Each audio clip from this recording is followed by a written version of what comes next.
آج کی سب سے گرما گرم خبر تو یہ ہے کہ تحریک انصاف کے سینیٹر فیصل واڈوا نااہل قرار دے دیے گئے اور بطور رکن اسمبلی انہوں نے جو تنخواہیں اور مراعات حاصل کی ہیں وہ بھی انہیں واپس کرنی ہوگی۔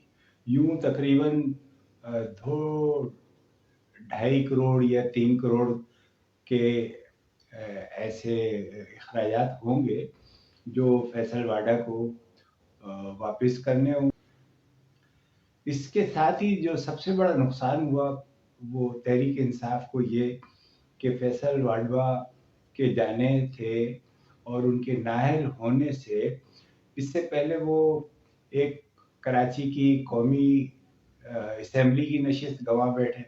وہ پیپلز پارٹی کے قادر مندوخیل جو تھے انہوں نے جیتی، اور اب جو سینٹ کا یہ نااہل ہوئے ہیں اور سینٹ کی جو سیٹ خالی ہوگی وہ بھی سندھ اسمبلی سے سینٹ منتخب ہوئے تھے، تو پیپلز پارٹی کی سندھ اسمبلی میں اکثریت ہے اور وہ یہاں سے اپنا سینیٹر منتخب کرانے میں بھی کامیاب ہو جائے گی۔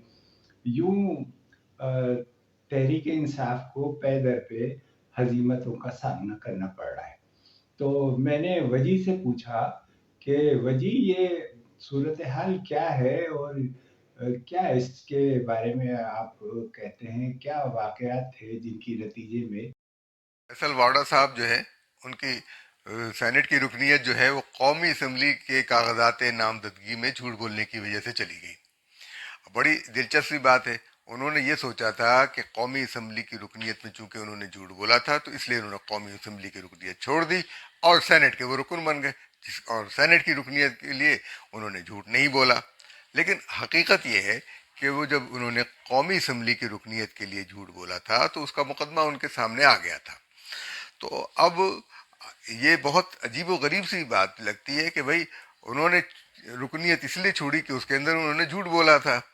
تو اب جھوٹ کیا تھا؟ وہ جھوٹ یہ تھا کہ 11 جون 2018 کو جب فیصل واڈا صاحب نے کاغذات نامزدگی داخل کیے تو اس کے اندر امریکی شہریت چھوڑنے کا سرٹیفکیٹ شامل نہیں تھا، اور انہوں نے اپنی دوہری شہریت ظاہر بھی نہیں کی تھی۔ اچھا، کاغذات نامزدگی کی جانچ پڑتال کے وقت وہ دراصل امریکی شہریت بھی رکھتے تھے، اور انہوں نے پھر امریکی شہریت چھوڑنے کی درخواست 22 جون 2018 کو امریکی سفارت خانے میں جمع کرائی، اور وہاں سے ان کو سرٹیفکیٹ ملا 25 جون کو کہ ان کی شہریت منسوخ ہو گئی ہے۔ فیصل واڈا صاحب جو ہے ان کی سینٹ کی رکنیت جو ہے وہ قومی اسمبلی کے کاغذات نامزدگی میں جھوٹ بولنے کی وجہ سے چلی گئی۔ بڑی دلچسپی بات ہے، انہوں نے یہ سوچا تھا کہ قومی اسمبلی کی رکنیت میں چونکہ انہوں نے جھوٹ بولا تھا تو اس لیے انہوں نے قومی اسمبلی کی رکنیت چھوڑ دی اور سینٹ کے وہ رکن بن گئے، اور سینٹ کی رکنیت کے لیے انہوں نے جھوٹ نہیں بولا۔ لیکن حقیقت یہ ہے کہ وہ جب انہوں نے قومی اسمبلی کی رکنیت کے لیے جھوٹ بولا تھا تو اس کا مقدمہ ان کے سامنے آ گیا تھا۔ تو اب یہ بہت عجیب و غریب سی بات لگتی ہے کہ بھائی انہوں نے رکنیت اس لیے چھوڑی کہ اس کے اندر انہوں نے جھوٹ بولا تھا۔ تو اب جھوٹ کیا تھا؟ وہ جھوٹ یہ تھا کہ 11 جون 2018 کو جب فیصل واڈا صاحب نے کاغذات نامزدگی داخل کیے تو اس کے اندر امریکی شہریت چھوڑنے کا سرٹیفکیٹ شامل نہیں تھا، اور انہوں نے اپنی دوہری شہریت ظاہر بھی نہیں کی تھی۔ اچھا، کاغذات نامزدگی کی جانچ پڑتال کے وقت وہ دراصل امریکی شہریت بھی رکھتے تھے، اور انہوں نے پھر امریکی شہریت چھوڑنے کی درخواست 22 جون 2018 کو امریکی سفارت خانے میں جمع کرائی، اور وہاں سے ان کو سرٹیفکیٹ ملا 25 جون کو کہ ان کی شہریت منسوخ ہو گئی ہے۔ اب وہ سرٹیفکیٹ مل گیا، اس کو انہوں نے جمع کرا دیا، تو پھر یہ صاف پتہ چل گیا کہ یہ واڈا صاحب نے جھوٹ بولا، اور وہ جھوٹ جو ہے اس نے ان کا پیچھا کیا ہے بہت دور تک، یہ بہت دور تک ان کا پیچھا کیا ہے۔ تو اب آپ خود سوچ لیجئے کہ یہ سینٹ کی رکنیت بھی وہ کھا گیا ان کا جھوٹ۔ چھپن چھپائی کا کھیل تھا جو گزشتہ 3 سال جاری رہا۔ اس میں فیصل واڈوا مختلف حوالوں سے اپنے آپ کو بچانے کی کوشش کرتے رہے اور وکلا کے ذریعے وہ مختلف ایسی ادھوری معلومات دیتے رہے. کبھی اسلام آباد ہائی کورٹ کے ذریعے کیس کی سماعت کو رکواتے رہے، اور لیکن بالآخر الیکشن کمیشن نے یہ فیصلہ دے ہی دیا. ان کی دوہری شہریت تو ایک معاملہ تھی، لیکن یہ تحریک انصاف کے ایک شو بوائے کی حیثیت رکھتے ہیں. انہوں نے ایک جگہ کہا کہ انہیں قومی اسمبلی کے اتنی زیادہ معلومات نہیں تھی تو وہ یہ ساری باتیں ان کا خیال نہیں رکھ سکے. سوال یہ پیدا ہوتا ہے کہ ایسے نااہل اور جن لوگوں کو اسمبلی کے بارے میں اور اسمبلی کے قوانین کے بارے میں، جن کو کہ ملک کے مستقبل کو اور مستقبل کے قوانین کا بنانے کا اختیار ہوتا ہے، وہ لوگ ایسے لوگ ہوں جنہیں اپنے بارے میں بھی نہیں پتا کہ ان کی اہلیت اور نااہلیت کے معاملات کس طرح صحیح ہیں یا درست ہیں. تو یہ صورتحال تو بڑی تشویشناک ہے. تو وجی کیا کہتے ہو اس بارے میں؟ کنور دشاہ صاحب الیکشن کمیشن کے سابق سیکرٹری رہ چکے ہیں. وہ کہتے ہیں کہ آئین کے آرٹیکل، الیکشن کمیشن نے جو فیصلہ کیا ہے وہ آئین کے آرٹیکل 62(1)(f) کے تحت ہے، اور آرٹیکل 1(f) کہتا ہے کہ پارلیمنٹ کا رکن بننے کا خواہش مند شخص سمجھدار ہو، پارسا ہو، ایماندار ہو اور کسی عدالت کا فیصلہ اس کے خلاف نہ ہو. یہاں ایماندار نہیں رہے وہ، اس کے مطلب. اور آئین کا آرٹیکل 62(a) کہتا ہے کہ کوئی ایسا شخص پارلیمنٹ کا رکن بننے کا اہل نہیں جو پاکستان کا شہری نہ ہو. تو بہرحال پاکستان کے تو یہ شہری تھے، لیکن کسی اور ملک کی شہریت بھی رکھتے تھے، تو اس لیے اس میں دیانتداری کا عنصر آ گیا کہ انہوں نے اس ملک کی شہریت ترک نہیں کی تھی. اور جب سپریم کورٹ نے اپنے آرٹیکل، جب یہ سامنے آئے گا کہ سپریم کورٹ میں، تو وہاں پر یہی ہے کہ سابق وزیر اعظم نواز شریف اور تحریک انصاف کے رہنما جہانگیر ترین کو بھی اسی کے تحت نااہل قرار دیا گیا اور تاحیات نااہل قرار دیا گیا.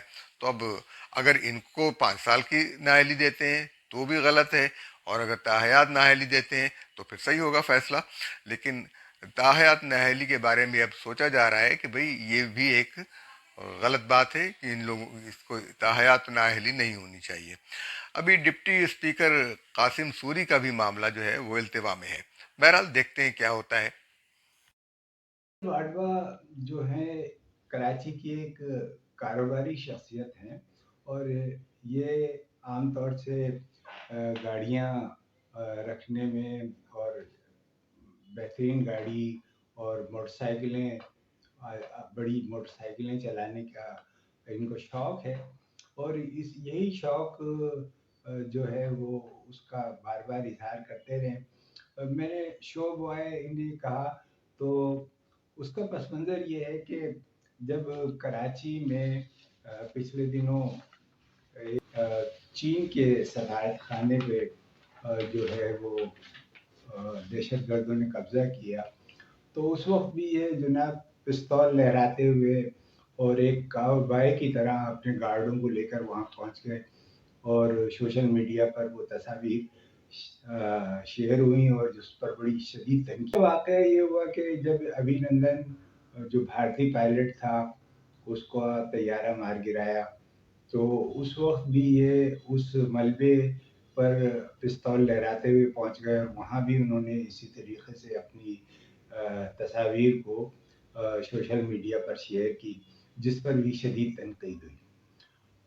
تو تیسرا واقعہ جو ہے وہ یہ ایک تھیلے میں فوجی بوٹ لے کر اور ایک ٹاک شو کے اندر ہونے سے پہلے ہی انہوں نے وہ فوجی بوٹ نکال کر میز پر رکھ دیے.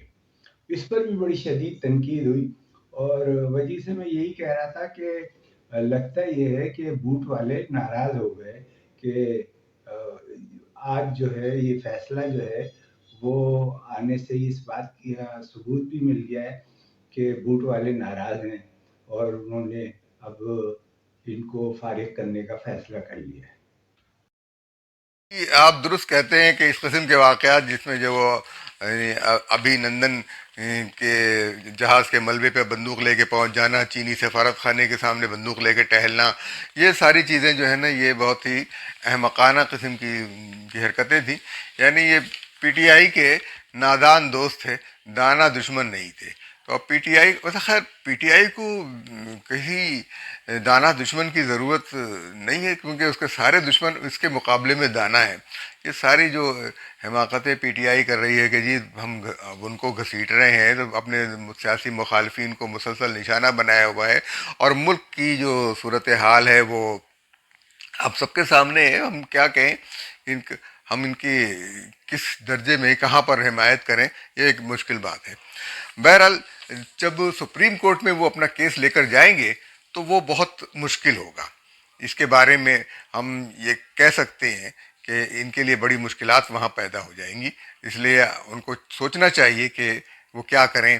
اور سپریم کورٹ کے اندر اگر سپریم کورٹ ان کو ریلیکسیشن دے گی تو عجیب و غریب سی بات ہوگی، کیونکہ 63 کے تحت تو انہوں نے نواز شریف اور جہانگیر ترین کو نااہل کیا تھا.